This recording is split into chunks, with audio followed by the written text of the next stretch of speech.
So it's impossible by now to not have heard what happened in Lebanon last week, which is basically a huge blast caused by 2,700 tons of ammonium nitrate that was just left at the Beirut port.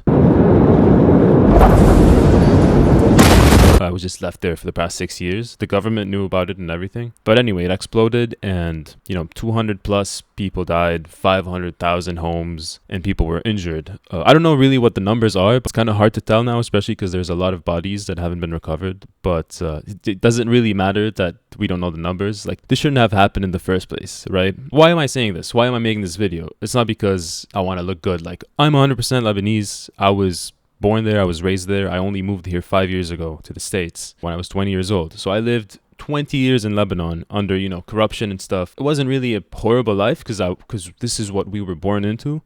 We thought this is how it is. But as you grow up and you see how other people live in other countries, you're like, why don't I have this? And that's why people move, to seek a better life. And this is what I did when I was 20.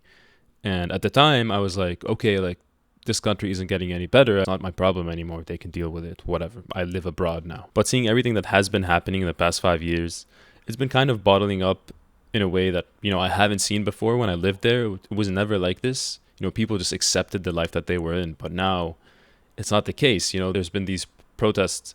There were these protests that happened a few months ago in hopes of driving change in the country and in the government. I haven't seen anything like this. And I kind of wish that I was there, to witness it and to experience it with other Lebanese people, because it's one thing to see it on social media. It's basically you're just seeing it from the West's point of view.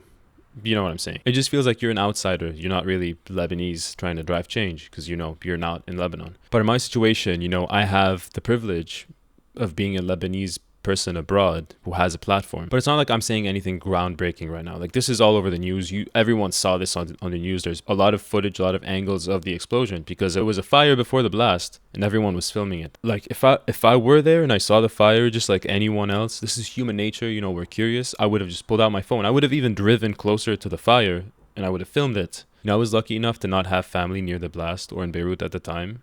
But I can't say the same for a lot of people who lost family members or who lost their lives.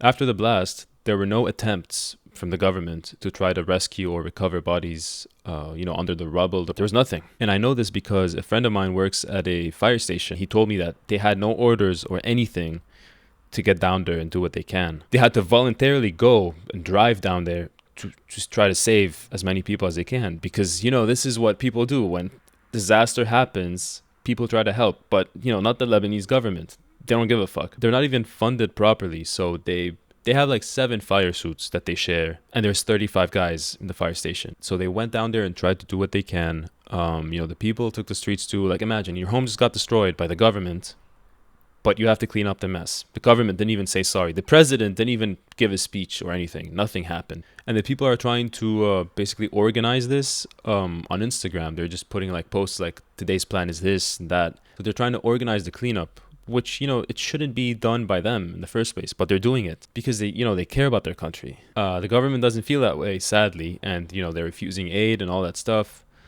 It's just not okay. So why am I saying this? So why am I making a video about this? I'm sure you're aware that there's plenty of fundraisers that you can donate to help with, the disaster relief and the damage that has been caused. The people are scared that the government's just going to seize all donations from outside countries. So a lot of NGOs had to start their own campaigns and, GoFundMes in order for them to know basically where the money is going. So the people who are donating, they know that the money is going directly to the people and not to the government, which makes sense. So that's what my friend at the fire station did. He contacted me and he told me that we're setting up a GoFundMe for the fire station, to help provide them with the gear and the vehicles and the breathing equipment that they need, because they don't have any of that. They have to pay out of pocket for that stuff, which is crazy. So anyway, I'm not going to say anything that hasn't been said already. I'm not a social activist. I'm just a guy, who has a YouTube channel, and happens to be Lebanese. So I just want to ask you, like, if you are able to help, there is a link in the description for the fire station's GoFundMe that they set up. So please consider helping them. That could provide them with gear, helmets, breathing equipment, all that stuff. And if you're not able to donate money and you know someone or you have connections to someone that can provide them with equipment, even vehicles, that would be crazy. So if you do want to help out in that way, contact them on Instagram. This is Instagram. So all the links are below if you do want to donate, or if you know someone who can donate, please share the link with them.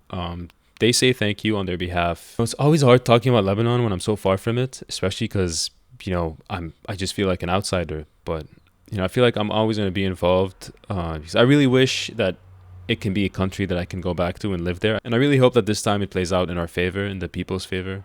Because throughout the years, we've seen that it never really plays out in our favor. But I think this time is, if this is not the time for the people who are not on board with change, if this is not a time for the people who are not on board with change to be on board with change, I don't know. Really, I don't know what's going to change their minds. But yeah, thank you.